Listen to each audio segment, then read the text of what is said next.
The conflict between Iran and the United States has entered one of its most volatile and dangerous phases, with both sides escalating military operations while also engaging in a fierce battle of narratives. In recent days, Iran has issued sweeping claims about large-scale strikes on American forces across the Middle East. At the same time, verified reports from U.S. officials and independent sources reveal a more complex and, in some cases, more restrained picture of the battlefield. What is clear, however, is that the war is intensifying, casualties are rising, and the region is edging closer to a broader confrontation. Iranian military leadership has publicly declared a major escalation in its campaign against U.S. forces. According to statements from senior commanders, hundreds of American personnel were targeted in coordinated missile and drone attacks. Speaking through official military channels, a spokesperson for Iran's armed forces described a dramatic scenario in which U.S. troops were forced to abandon their bases and take refuge in temporary locations across the Gulf. We have previously warned that the aggressor American military have been forced to flee and are now hiding outside their own bases, he said. The same statement claimed that Iranian forces identified multiple such hideouts, including locations allegedly hosting hundreds of U.S. personnel. Both locations were then targeted and struck by precision missiles and drones launched by the valiant men of the aerospace and naval forces of the Islamic Revolutionary Guard Corps. The rhetoric went further, asserting severe casualties. Very heavy casualties were inflicted upon them. Ambulances have been busy transporting the American commanders and soldiers. These claims, however, have not been independently verified. No credible international or U.S. military sources have confirmed strikes on the scale described by Iran, particularly the assertion that hundreds of American troops were hit in single coordinated attacks. While Iran's claims remain largely unverified, confirmed reports do indicate a sharp rise in attacks on U.S. forces and a growing number of casualties. According to U.S. Central Command data and multiple international reports, more than 300 American troops have been wounded since the start of the conflict, with at least 13 fatalities confirmed. Many of these injuries have been linked to missile and drone attacks targeting U.S. positions across the region, including bases in Saudi Arabia. One of the most significant confirmed incidents involved a coordinated Iranian strike on Prince Sultan Air Base, where multiple U.S. personnel were injured, several of them seriously. This attack highlighted both the increasing frequency and effectiveness of Iranian operations, particularly through the use of drones and precision-guided missiles. Despite the rising casualty figures, U.S. officials have emphasized that most injuries are not life-threatening.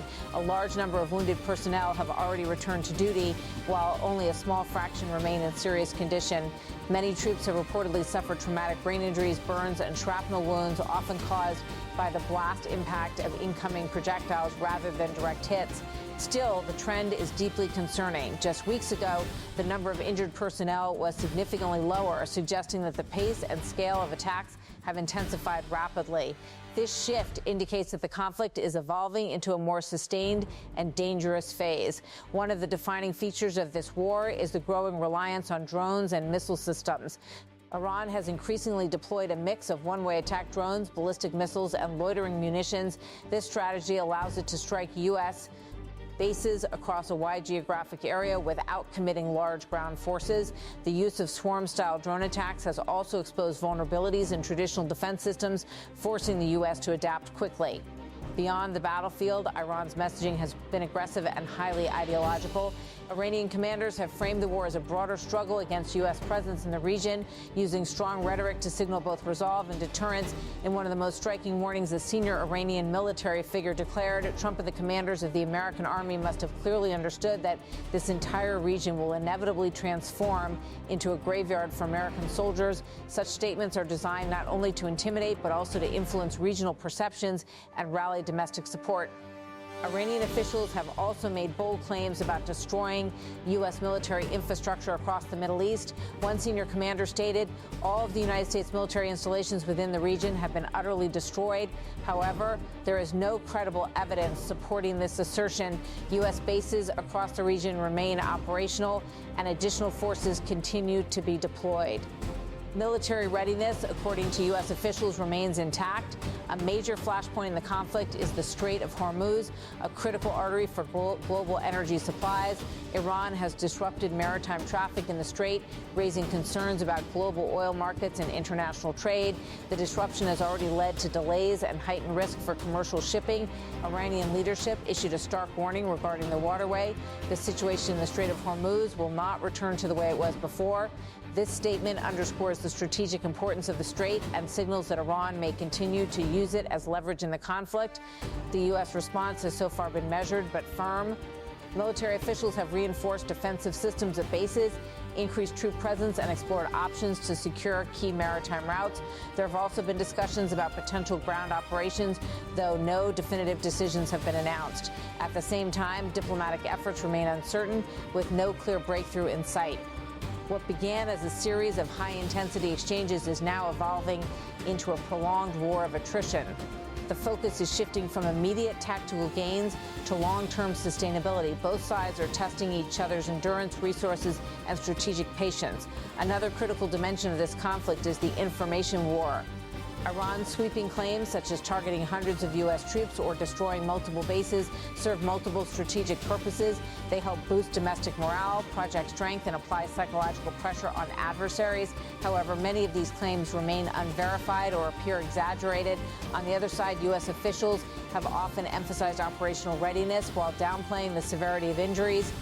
This contrast highlights how both sides are shaping narratives to serve their broader strategic goals. As the situation stands, several key realities define the conflict. The war is intensifying, not stabilizing. Casualties are rising steadily. The region is becoming increasingly unstable, and the risk of wider escalation remains high. Despite ongoing diplomatic signals, there is still no clear path to de-escalation. The continued exchange of strikes, combined with aggressive rhetoric and strategic posturing, suggests that the conflict may persist for some time. The Iran-U.S. confrontation has entered a dangerous new phase, one defined by escalation, uncertainty, and competing narratives. While many of Iran's claims remain unverified, the confirmed rise in casualties and frequency of attacks demonstrates that the threat is real and growing. With hundreds of U.S. troops injured, key global shipping routes under pressure, and both sides signaling continued operations, the situation remains highly volatile. What happens next will not only shape the outcome of this conflict, but could also have far-reaching consequences for the stability of the entire Middle East.